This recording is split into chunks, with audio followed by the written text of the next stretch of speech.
Hey, I'm Dagny, and in this video, I want to discuss with you the nuances, the layers, the perspectives on who does the African luxury brand or rebrand benefits. Let's get into that. All right, so when I'm talking about the African luxury brand, this is something that has been going on for quite some time, like many years. But I feel like within the past decade, there's been like a wave of like ramping it further up, of proving that Africa can provide luxury. This is in real estate. This is in fashion. This is in food. There's like any aspect of lifestyle. Africa can provide this. When I'm looking at this rebranding of African luxury, one of the questions I sometimes ask is, who is this for? Because when we look at, let's say the resorts or residential areas or fashion, from clothing to jewelry to shoes to events, sometimes the luxury label is put on things that, yes, it's located in Africa, but has a lot of Western influence on it. As if luxury is defined by its proximity to the West. It doesn't necessarily have to be proximity to whiteness, but its proximity to the West. And that made me wonder, are we pushing this rebranding because we need to prove something to a foreign gaze? Or are we pushing this branding because it really would benefit Africa if everybody, including Africans and others, really believed that luxury can be produced here and can be experienced here? I feel it's a combination of both.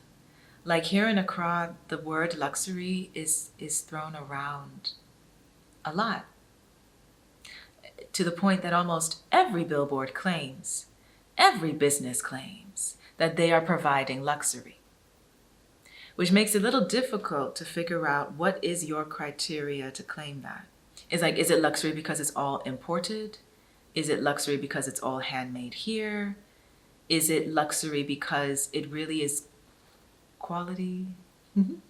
Another thing about this branding for African luxury, I always wonder, let's say it's not really about a foreign gaze. It's about, okay, we're really trying to prove that we can be at that level, at that standard that everybody else is in other parts of the world.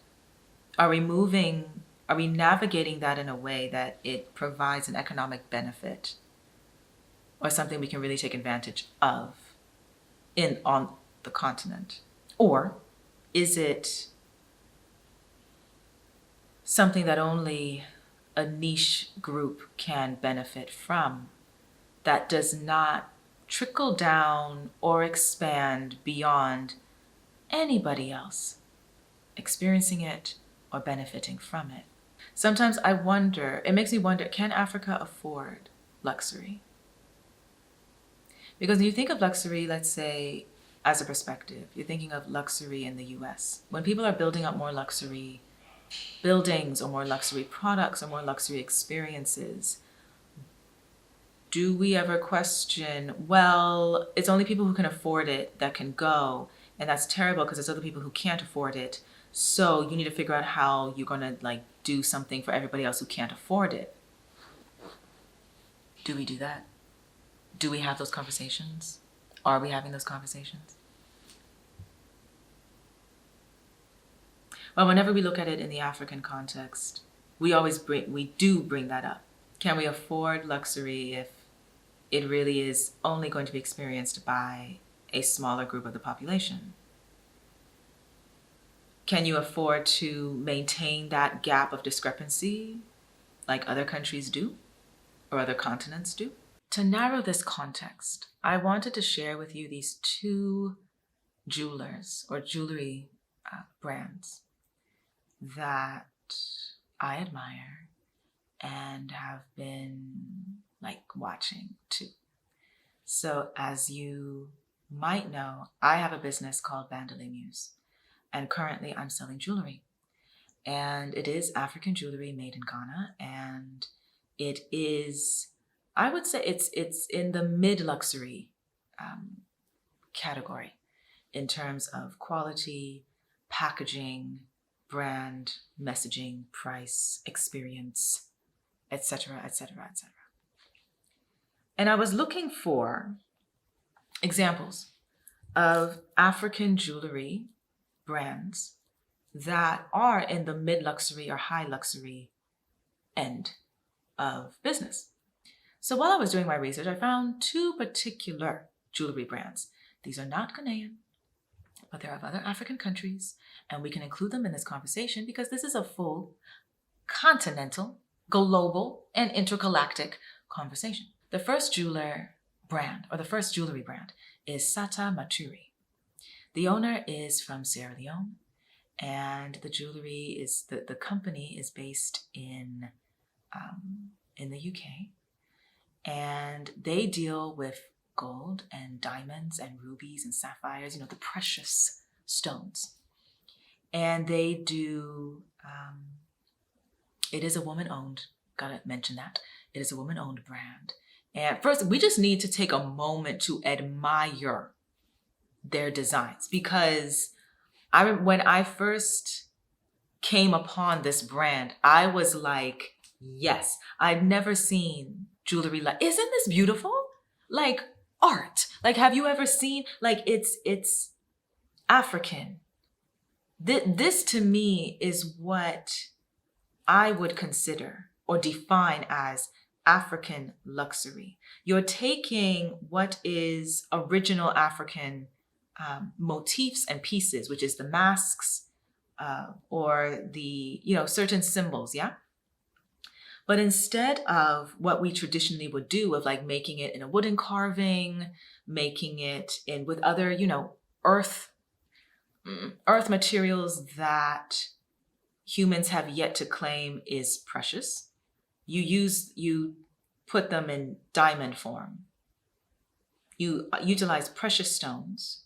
You make them much smaller, much more intricate detail. Because remember, luxury tends to be on we're doing things smaller, more concise, more compact. You know what I'm saying? What is gourmet? Is the plate full? No, it's not. It's a very empty plate with one little thing inside the middle of the right? Like everything is very, because it's the intricate, intimate, particular designs involved that makes it luxurious. And I thought this like totally personifies that. So I was very excited when I found them. I was like, ooh, this is so cool. So I went and looked into, okay, what's their brand message? What's their story? Where do these diamonds come from? All that jazz. And took note that they are, yes, everything is like limited edition types pieces and have multiple zeros behind the comma, which, to be honest, looking at this jewelry, it deserves those types of price tags. They also have developed their own mining for precious stones in Botswana.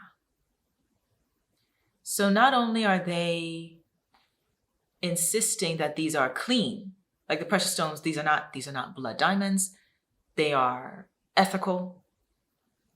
But not only that, they created job opportunities in the spaces that originally were exploited for such precious stones. On top of that, created an opportunity for other brands to utilize their mine. As in, if you want precious stones and you want them ethically sourced, you can use their business. Not necessarily this jewelry brand. It's like it's a separate entity, yeah? I really was encouraged, really, to take note of this brand because, like I mentioned before, how the rebranding of African luxury, sometimes from what I've seen, around the continent, but in particular what I see in Ghana sometimes is that it's a lot about the aesthetic and the vibes, with possibly slacking, while possibly, allegedly, supposedly, and apparently slacking in substance. And so when I saw this brand, and granted, I'm not paid by this brand. I don't know the owner personally. It's just that I found it and I really resonated. I found it and really resonated with it. I loved how, okay, you created a product. You take this product, that means you create this high-end product, which means you're going to be making high-end revenue, trusting that I hope they're doing great business. I hope they're having good business. And then you pay it forward in a way that's tangible. It's not, we donated rice to an orphanage this one time. It's not, we're doing a gala event to foster inspiration. It's, we actually have created jobs, sustainable jobs for people on the ground, not only for their own business, but to get other brands to utilize it as well, to continue the industry of utilizing precious stones, precious materials that are from Africa in an ethical, sustainable way, so that we're not we can still utilize the precious minerals we have on the continent without it being exploitative. Yes? Do you see how, for me, African luxury is a combination of the high-end product, which is very polished, which does require you have some exposure to something outside of Africa, because we don't make things small. Not the traditional way of making handmade things is not small, it's not small and delicate like this. It's usually bigger, right? Nothing wrong with that. It's just a different style. But being able to leverage or combine one's exposure but also still be grounded in the importance of community. That's what I loved about the brand. And that's what I love to see as an example of African luxury that I resonate with. The second jewelry brand that I found and have been following is called Vanilla Lelez. And the owner is originally from Guinea-Bissau. And the brand is based in the UK. And they also are utilizing precious stones. They're also diamonds, sapphires, rubies, all of that. Now, when you look at their designs, very different from the other jeweler I mentioned, yes? And again, very exquisite. You look at this and you understand why. Again, there are so many zeros after the comma on the price tag, all right? Because it deserves, but it's also different. Looking at this design, if I had not told you that this is owned by an African woman, made with precious stones ethically sourced from Africa, would you know? Could you tell? Would you even give it a thought? Or would you look at it and be like, oh yeah, that's probably Cartier or Tiffany's, or insert whatever usual jewelry brand you go to for your diamonds, if you wear diamonds. And so this is another side of African luxury, another nuance, another layer that we can look at. That also resonates with me to take note of the different ways we can navigate African luxury. Because for this brand, when you look into their website and their story and things like that, or interviews and stuff, taking note of they're trying to break into the luxury jewelry industry. And I think their store is located on a particular street in London that has all these other high-end jewelry stores. I have yet to visit London myself, okay? I'm just going to put it, full disclaimer. The closest I've ever been to London is reading all of the Harry Potter books when they came out, and I watched every Harry Potter movie when it came out. That is as close. And I know that means I'm very close, like I'm practically an expert, but that's as close as I've gotten. So I really can't even name the street or give you any context for that. But it's obviously important because it was like mentioned in a lot of the material about this brand, that it's making a bigger statement because they're on that particular road right next door to these other types of brands, and making a statement to make sure everybody is well aware of where these stones are from. And taking note, which I didn't know, of like a lot of, apparently for other high-end jewelers, they don't really mention Africa with the stones that they get and stuff, or the stones are from Latin America and stuff. So like the high, like as if the conversation about high-end precious stones rarely mention Africa, which is funny since a lot of these precious stones, the mines, are in Africa. So you see what I'm saying? So this brand is trying, among other things, of course, part of the why for this brand is to make it make it like common knowledge for everyone that no, these precious stones are coming from Africa, and they're just as bright or gorgeous or ethical or amazing as the other ones. Yes. And they do the deal of the different from the previous jeweler. Because remember, like I said, the previous jeweler, not only do they have their own mine situation, they're also like polishing the precious stones in Africa or in Botswana. While this jeweler, they ethically also source their stones, but then they do the polishing and everything else in London where they are. And so I felt like comparing these two, both very different, but also equally gorgeous, fabulous. I felt that this was a great way, for me anyway, to be inspired to see how you can leverage multiple worlds, navigating African luxury, African and global standards, while still maintaining the substance and community and groundedness. Yes? So with this jeweler, they also registered, I think they registered their entity as well in Guinea-Bissau.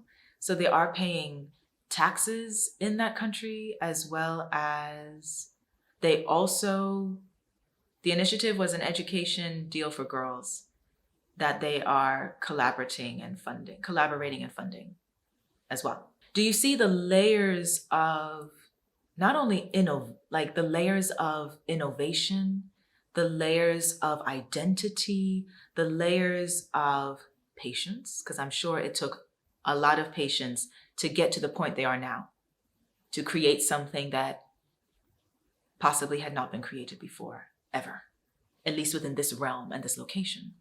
These two jewelers are based outside of Africa.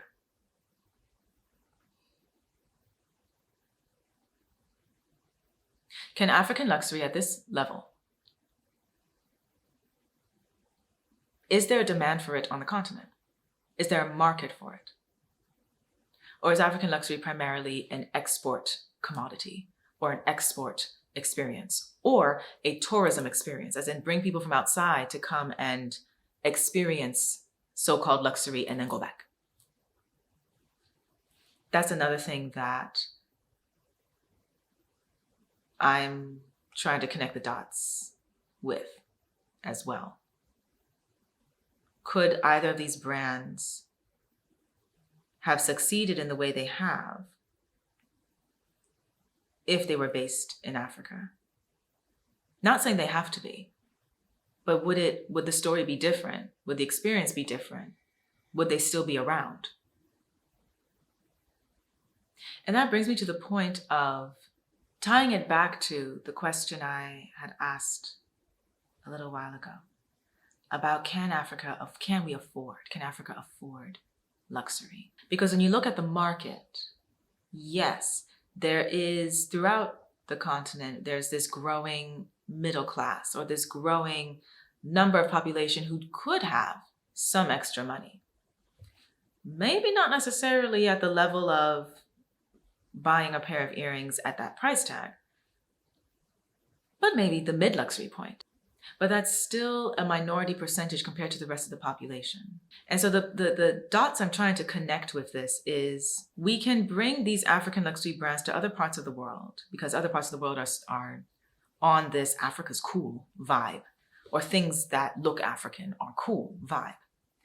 And they can afford to purchase these sorts of things. But when you bring it back here in Africa, a lot of that tends to be experienced by an elite group or a niche group who can afford it. Is it okay if that's it? Do African luxury brands need to save Africa? Does every African luxury brand need to have some sort of charity initiative attached to them? Does it make a difference if they do or they don't? Because other parts of the world can have luxury brands that really all they're doing is serving luxury and that's it. And maybe every now and then do some foundation gala event and that's it. Because where they're located, even though there's poverty there or whatever, there is poverty there, but it's kind of acceptable that we're just going to continue in that system of the haves and have-nots and that's it. But whenever that conversation comes to Africa, and maybe it's because of our innate value in community or for looking out for each other, even though I feel like we still can do a lot better with that. There is room to do so much more with that. There tends to be this need of like, no, we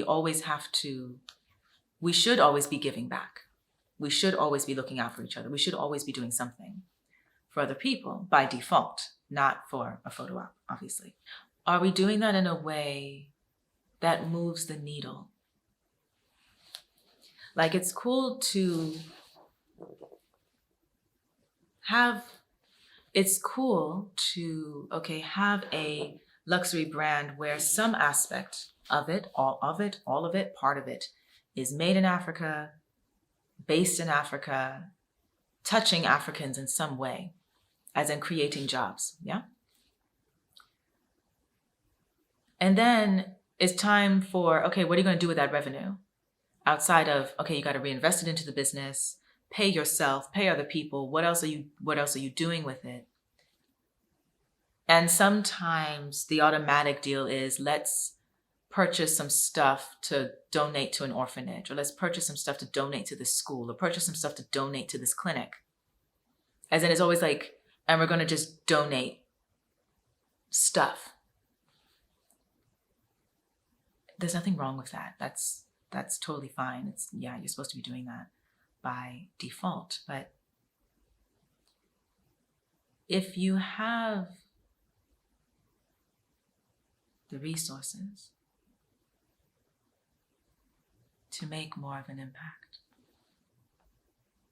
could we also donate building a proper facility for these orphans? Like, that's great. We've donated food, toiletries, maybe clothing. But if they're still having to be in a space that doesn't have a roof or a running toilet, I'm sure everyone's grateful for the donation, but are they not still in the same spot you met them in? How can we leverage African luxury so it moves all of us to not be in the same spot that we were in at the beginning of this African luxury conversation? Is it possible for African luxury to bring in a different system, a different value system, as in not following the value system that other parts of the world utilizes of Yes, we have luxury and it's not my fault you can't afford it. Deal with it. Work harder. Done. Next. Since we do innately value community and being grounded, could we leverage our African luxury so it actually does that? Well, you need the permit and then you need this minister to sign off on it, and then you need to bribe this person and then you need to bribe that person, and then okay, yes. Is that why we're not doing that? Because of all those things? Which we're not trying to get so-called political, because then that goes off in a discussion of do you want the government to be doing everything? Or can you have private entities be doing everything? While in my mind, I'm like, whoever actually delivers is who should be doing it. I'm not sure why we are still having this conversation, because none of you have done it yet. So why are you even one of the options on the list? But I digress. For me, I feel like African luxury has the possibility of mutually benefiting a lot of different people, depending on how we navigate this rebranding or this push or this new system that we need. It is exciting and fascinating to see as it continues to evolve. But those were some of the things that I have been taking note of, because African luxury has been this march band type thing for some time. I trust and hope that we can continue to maintain a really wholesome balance so that we don't slack on the community substance side, but we also don't slack on the quality standard side either. What do you think about that? Please share with me in the comments so we can continue the conversation. And go ahead and check out, I'll definitely link those 2 brands. You can totally go and check them out if you want to purchase, because I definitely accept gifts, or just to admire like I'm admiring right now. Thank you so much for watching. Be safe. I'll see you next time.